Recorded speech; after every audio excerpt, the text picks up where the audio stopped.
Livro de Atos, capítulo 12, verso de número 1. Naquela mesma ocasião, o rei Herodes decidiu maltratar alguns da igreja. Matou ao fio da espada Tiago, irmão de João. Vendo que isso agradava aos judeus, prosseguiu, mandando prender também Pedro. E aqueles eram os dias dos pães sem fermento.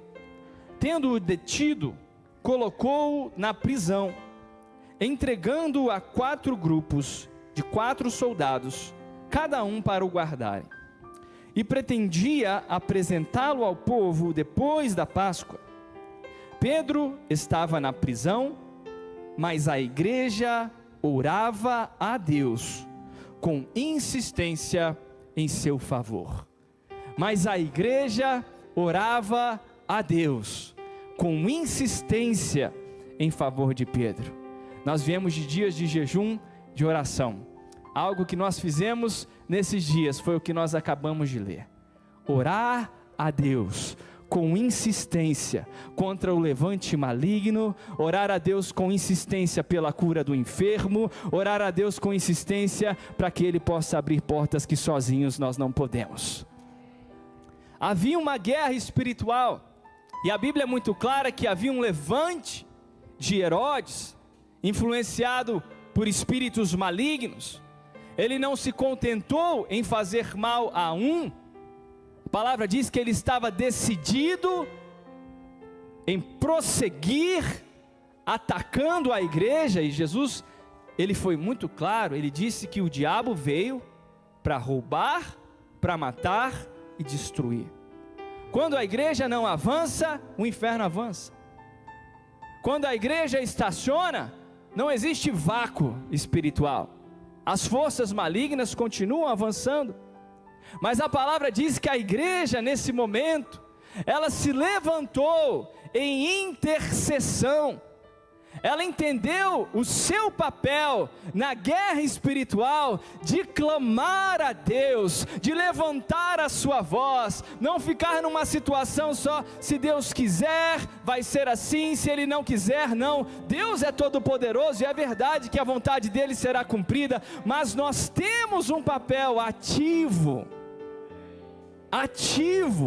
porque Deus nos chamou para exercermos esse papel de intercessores na terra em que nós vivemos. E a Bíblia diz, coloca um mas aqui, mas havia oração da igreja. Aleluia, irmãos. Se tem uma coisa que nos traz paz no coração, e para mim pelo menos, é ter a convicção que Deus me plantou numa igreja, que é uma igreja de oração, que é uma igreja de intercessão, que é uma igreja que guerreia as guerras que Deus nos chama para guerrear, debaixo da direção apostólica. E eu louvo a Deus, porque fazemos parte dessa igreja, fonte da vida. E coisas acontecem quando a igreja ora. A palavra coloca aqui, como nós acabamos de ler no verso 5, mas a igreja estava orando, e dali para frente, coisas começam a acontecer, e coisas estão acontecendo nessa manhã, enquanto você orava pela sua família, desde a primeira oração da abertura do culto. Talvez você chegou com sono, ou talvez não teve, talvez chegou com sono, ou talvez chegou aflito, talvez chegou preocupado, com uma situação que você vai ter que enfrentar amanhã, na sua volta ao trabalho, ou porque talvez depois do culto você vai ter que visitar alguém que está no hospital. Isso talvez consome o seu coração. Talvez você pense, eu não consigo nem orar, isso está me consumindo. Mas a oração que você fez está sendo ouvida pelo Senhor, está chegando ao trono do Deus Todo-Poderoso. E a partir desse momento, o capítulo começa a virar. E eu creio que essa semana vai ser um capítulo novo na sua vida. Nessa área que você enfrentou resistência, levante maligno e talvez até humilhação, o Senhor está dando ordens para que essa situação seja mudada. Verso 6, quando Herodes estava para apresentá-lo, naquela mesma noite, Pedro estava dormindo entre 2 soldados, algemado, com 2 correntes, e as sentinelas guardavam a prisão diante da porta. De repente, veio um anjo do Senhor, e uma luz resplandeceu na prisão, e ele tocou o lado de Pedro, e o despertou dizendo: levanta-te depressa. E as algemas caíram dos seus pulsos. Aleluia! A primeira coisa que aconteceu, a partir do momento em que a igreja orou, foi que Deus enviou anjos. Lembra quando Daniel foi receber uma mensagem de um anjo? Ele falou: Daniel, desde o primeiro momento que você orou, Deus já deu uma ordem, e eu saí, já tem anjo movendo, meu irmão. Talvez você não consegue perceber, Pedro estava dormindo, mas existem anjos se movimentando debaixo de ordens que Deus deu em favor da igreja. Isso significa que a guerra espiritual, ela não está sendo regida pelo inimigo, ela está sendo regida a partir de agora pelo Senhor Deus Todo-Poderoso, que enviou o seu exército de anjos, que não nos deixou sozinhos na batalha, que não nos deixou desamparados. Ele já deu ordens em nosso favor. A nossa guerra não é uma guerra de espada, não é uma guerra em que nós atacamos alguém fisicamente, mas ela é uma guerra real, no mundo espiritual. E existem anjos que estão cumprindo ordens de Deus agora. A palavra diz que o anjo foi enviado até aquela prisão. Eu não sei o que é prisão para você hoje. Talvez para alguns que estão acompanhando esse culto aí de uma forma online, talvez você se sente preso nesse leito, preso nesse hospital. Talvez você se sente preso no ambiente de trabalho, de uma forma desrespeitosa. Talvez você se sente preso num vício, tomou a decisão de largar, mas está tendo dificuldade. Deus enviou anjos em seu favor. Deus não te deixou sozinho nessa guerra. O Senhor está guerreando por você e com você. Quando a igreja ora, o mundo espiritual se move. E a palavra diz que o anjo chegou até lá, ele acordou Pedro. Falou: Pedro, levanta. Oh, aleluia. Deus envia a sua palavra para levantar aquele abatido, aquele que se sente, bom, daqui eu não posso fazer muita coisa, a não ser depender de Deus.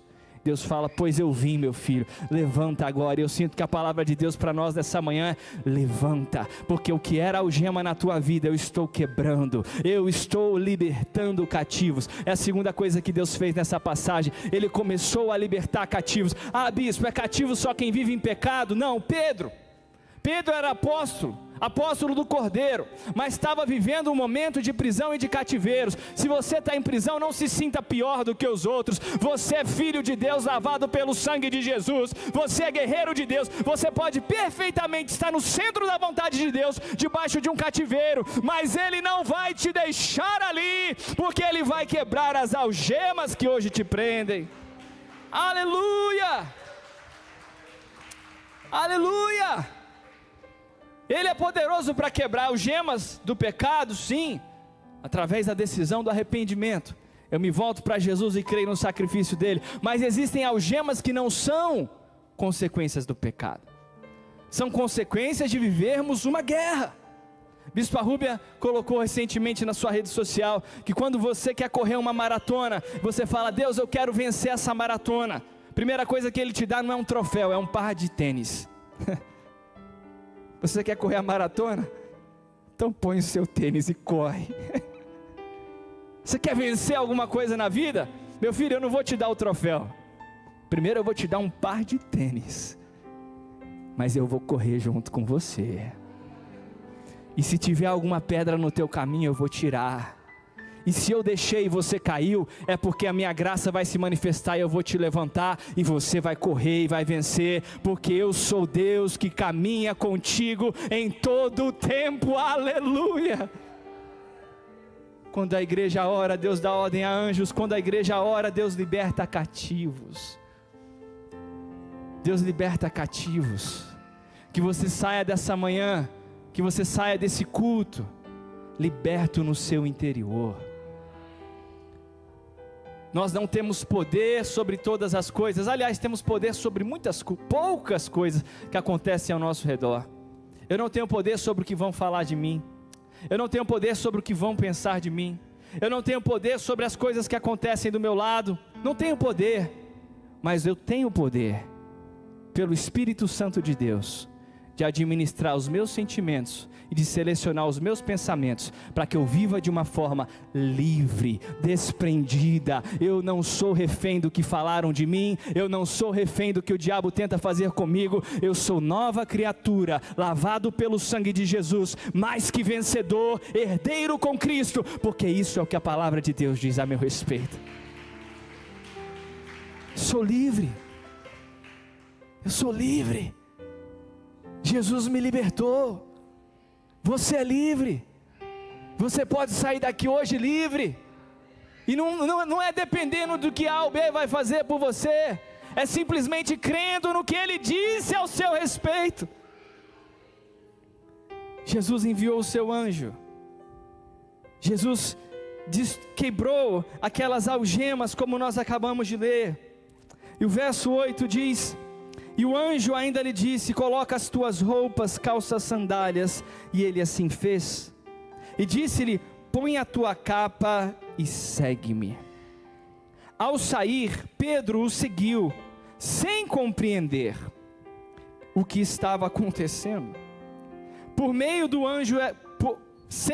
Sem compreender que o que estava acontecendo por meio do anjo era real, pois pensava tratar-se de uma visão. Depois de passar pela primeira e segunda sentinelas, chegaram à porta de ferro, que dá para a cidade. Vamos parar por aí. A palavra diz que Herodes colocou 4 escoltas de 4 soldados. Colocou algema, colocou soldados, colocou toda uma estratégia. Um anjo veio, acordou Pedro. Não deu espada para Pedro, só falou: veste a tua roupa, levanta e anda, porque você vai andar no meio das armadilhas do diabo e nenhuma vai te tocar. Sabe o que é isso, meu irmão? É Deus humilhando as forças malignas. O diabo pode armar, pode preparar, pode fazer laço oculto, e às vezes o cristão fica preocupado: será que estão fazendo tal coisa contra mim? Meu irmão, coloca a tua vida diante de Deus, vive de acordo com a palavra, e todo intento que foi forjado contra você não vai ser só anulado, vai ser exposto ao desprezo em nome de Jesus. Deus falou para Pedro: levanta, anda, anda. Se é vale da sombra da morte, anda com a cabeça erguida, porque eu estou com você. Pedro, talvez alguns soldados o haviam insultado na noite anterior.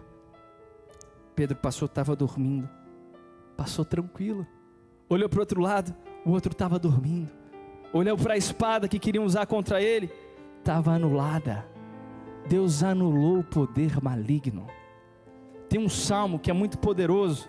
Ele diz que Deus não permitirá que o cetro do ímpio permaneça, para que o justo não tenha que recorrer à injustiça. É verdade que Herodes tinha autoridade, é verdade que ele tinha muito poder naquele momento, mas a terceira coisa que Deus fez nessa passagem, através da oração da igreja, foi tirar o poder do cetro do ímpio, para que o justo fosse liberto. Aleluia. Deus não tirou Herodes do trono, Deus não tirou a escolta de soldados do caminho, mas Deus fez todo mundo dormir. Tem livramentos que são silenciosos. Uma vez eu falei sobre isso aqui na quarta-feira. Temos 2 passagens, temos mais, mas 2 me chamam bastante atenção, de livramentos de Deus, de homens que foram injustamente presos e foram libertos. Paulo e Silas e Pedro aqui. Paulo e Silas, o que é que Deus fez? Mandou anjo, mesma coisa, só que Deus fez terremoto. não foi? Barulho, era visível que Deus estava agindo, todo mundo viu, tem uma coisa acontecendo aqui. E é bom demais quando nós temos orações que se traduzem em terremotos de livramento. Quantos gostam de ver Deus agir? Quem gosta de ver os sinais? Quem gosta diz aleluia? Mas tem outras que são silenciosas, meus irmãos, mas estão acontecendo. Não chamam tanta atenção num primeiro momento, mas as duas passagens, como nós lemos no verso 7, tem de repente de Deus que é barulhento, e tem de repente de Deus que é silencioso, mas Ele está agindo em favor da sua igreja. Ele está agindo em favor da sua igreja. Deus anulou tudo que foi planejado contra Pedro. Estava lendo sobre o livro de Esther hoje mais cedo. A palavra diz que Amã, ele tinha ódio do povo de Mordecai e de Esther, e ele fez um plano, não só para destruir Mordecai, mas para destruir todo aquele povo. Ele fez um plano, a Bíblia detalha o que ele queria fazer. Ele tinha a anuência do rei da época, estava tudo detalhado. No dia que ele ia implementar aquilo, tinha até feito a forca para Mordecai. Oh, Deus é maravilhoso. Deus não falou para ninguém, mas ele acordou o rei naquela noite, e deu vontade no rei de ler um livro. Não sou desse perfil, meus irmãos. Se eu acordar no meio da noite, eu não tenho vontade nenhuma de ler alguma coisa, a não ser que seja a Bíblia. Mas deu vontade de ler um livro, e no livro que ele leu, Deus lembrou ele que Mordecai precisava ser abençoado. Todo o plano que Amã intentou para destruir o povo de Deus foi frustrado. E tudo que Amã planejou para honrar a si próprio, o rei falou: você vai fazer isso com Mordecai. Eu sinto a palavra de Deus nessa semana. Se você foi perseguido, injustiçado, envergonhado em alguma situação familiar, profissional, Deus tem um plano de honra para você. Sabe por quê? Porque quando você honra a palavra de Deus, e você vence pela palavra de Deus, você está honrando o nome de Deus. Deus agiu de uma forma silenciosa, agiu de forma silenciosa aqui, agiu de forma silenciosa com a vida de Mordecai, agiu de forma silenciosa na vida de Daniel. Aqueles influenciadores malignos enganaram o rei, jogaram Daniel na cova, nem o rei queria fazer aquilo, cheio de leão. Aquela noite silenciosa, assim como Deus fez os guardas dormirem aqui, Deus fez os leões dormirem naquela noite. Se você tem que passar por leões e por situações adversas nessa semana, que elas sejam adormecidas e que você passe ileso, e que você passe com honra para a glória de Deus, em nome de Jesus. E a palavra diz, nós podemos seguir na leitura onde nós paramos, verso 10, depois de passar pela primeira e segunda sentinelas, chegaram à porta de ferro, que dá para a cidade, que se abriu sozinha para eles, e saindo desceram uma rua, e logo o anjo se afastou dele, aleluia. Irmãos, uma quarta eu também falei, a gente vai lutando e vai vencendo, aí quando você pensa que agora vai, é agora, tem um portão de ferro na sua frente. Oh Deus, nadei para morrer na praia, né? E você passou por tanta coisa, você viu a mão de Deus e de repente, portão de ferro. Não tenho força para abrir, não tenho chave para abrir, não sei como é que vai ser. O que o Senhor vai fazer, Deus?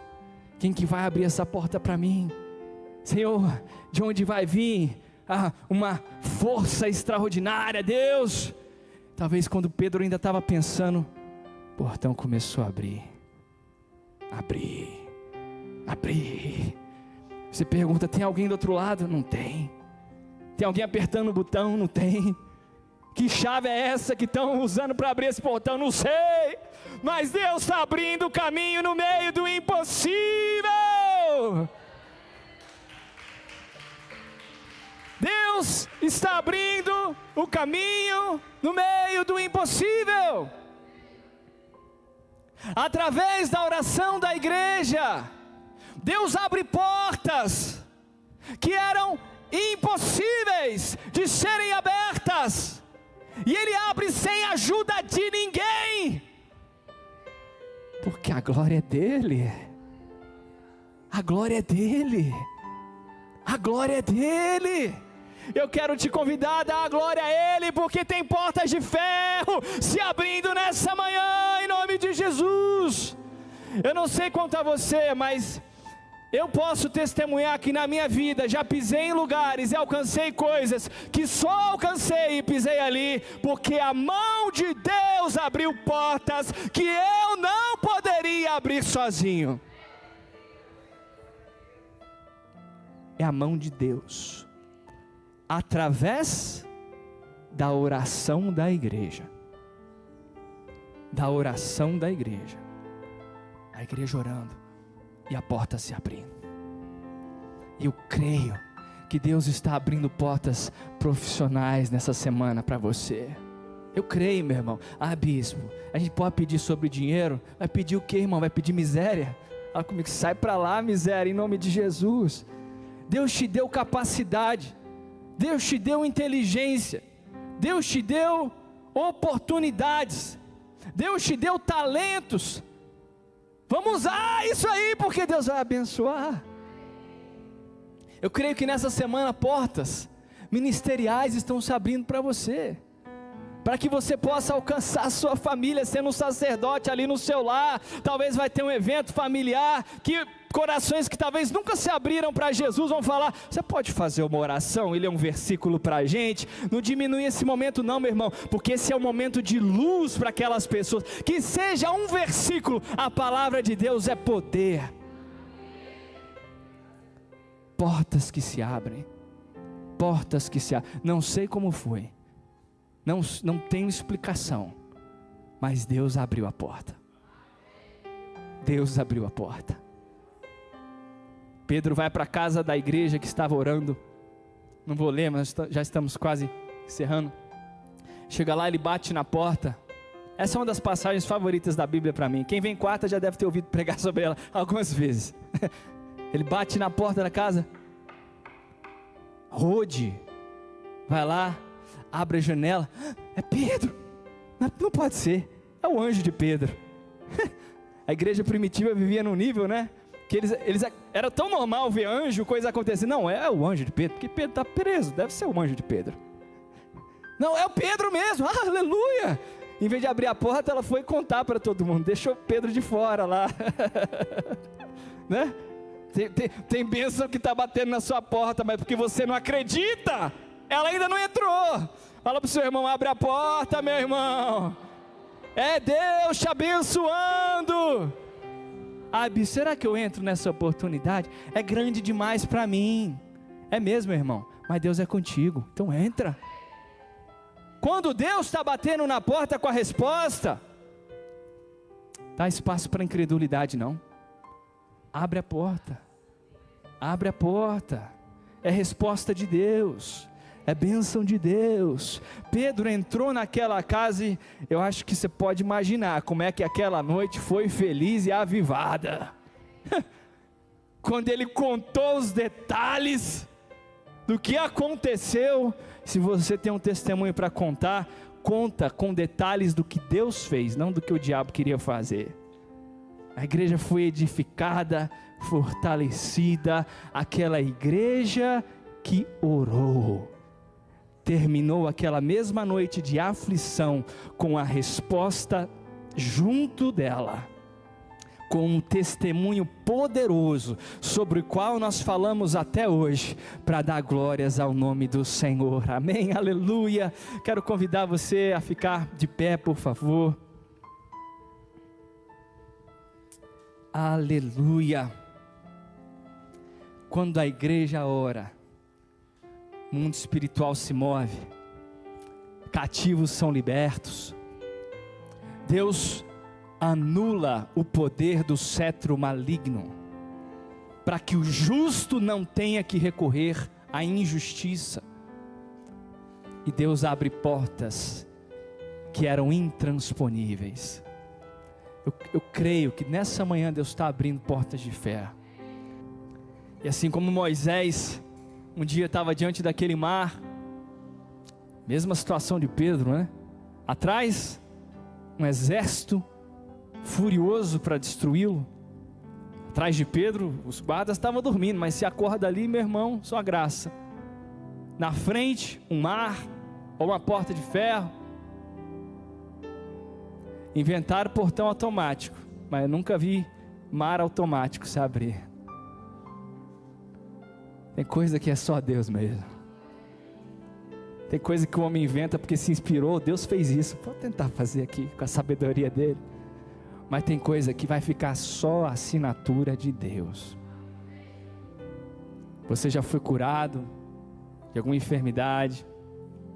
Você já teve talvez ao ponto de querer tirar a própria vida? Tamanha tristeza. Mas hoje você está aqui. Tem a assinatura de Deus na tua vida. Sinta a unção de Deus aqui, aleluia. Tem a assinatura de Deus na tua vida. Tem a assinatura de Deus na tua história. Vai ser só mais um portão. Uma vez eu ouvi, entre o povo de Israel e a terra prometida, tinha Jericó, não é? Às vezes a gente olha, é uma muralha, é intransponível. Para Deus é só a muretinha, meu irmão. Ele está contigo.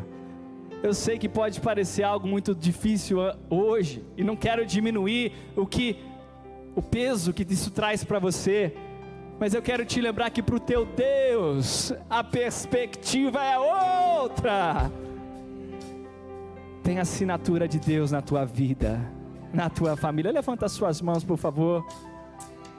Antes de encerrar, eu quero convidar você a fazer a sua oração diante de Deus agora. Nós somos igreja e a mensagem foi sobre quando a igreja ora.